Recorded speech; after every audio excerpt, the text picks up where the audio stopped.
How do I think the pyramids were built? To be honest, I have no answer to that question. And anybody who tells you that he or she knows how the pyramids were built are not telling the truth, because we don't know. We don't know. The Great Pyramid contains a number of mysteries.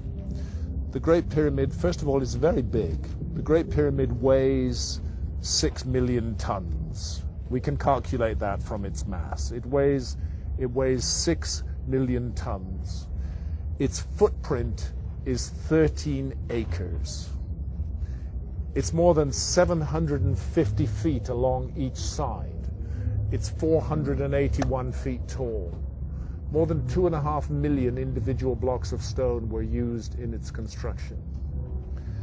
But it's not just big, it's really, really precise. The Great Pyramid is locked in to the cardinal dimensions of our planet. The Great Pyramid is targeted on true north, within 3/60ths of a single degree. Now, no modern builder would create a large building and add onto his or her shoulders the additional burden of aligning it to true north within a fraction of a single degree. They just wouldn't get it. They wouldn't understand why it was important to do that. But something drove the builders of the Great Pyramid to go to a very great additional trouble, not only to create this massive, imposing monument, but also to lock it on to true north. And then other things, to incorporate into its dimensions the dimensions of our planet. I don't want to get too numerical or possibly even boring here, but if you take the height of the Great Pyramid and multiply it by 43,200, you get the polar radius of the Earth. And if you measure the base perimeter of the Great Pyramid accurately and multiply that measurement by 43,200, you get the equatorial circumference of the Earth.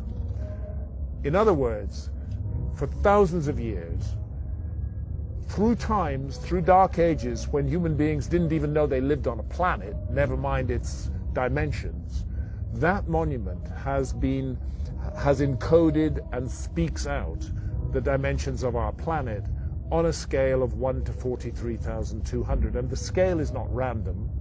The number 43,200 is derived from a key motion of the Earth, which is called the precession of the Earth's axis. The Earth wobbles on its axis very slowly at the rate of 1 degree every 72 years.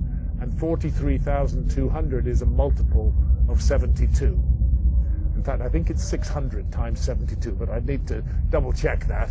But it's a multiple of 72. Check it out. So they've given us the dimensions of our planet on a scale defined by the planet itself.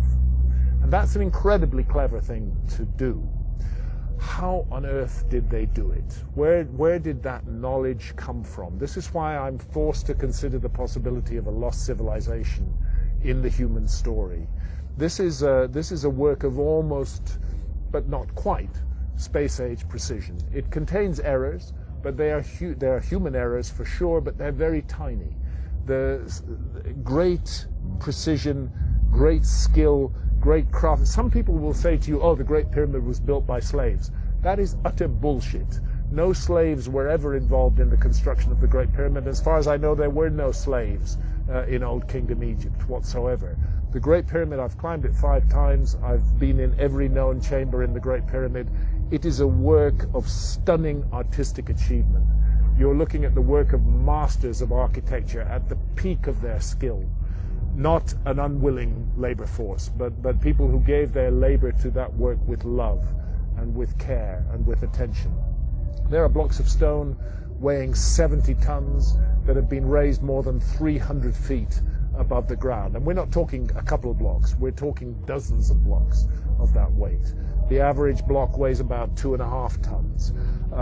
It's the moving of those huge blocks of stone, their arrangement into a high precision monument, and the achievement of actually doing it, because you know if you make a small mistake at the base, by the time you get to the summit of your 480 1-foot-high pyramid, you don't have a pyramid, you have a corkscrew. You know? They got it all right, and nobody today can explain how they did it with the knowledge that is supposed to have been available in ancient Egypt, in the Old Kingdom, and with the tools that are supposed to have been available. And that's why I can't help feeling that we are missing some chapter from the human story.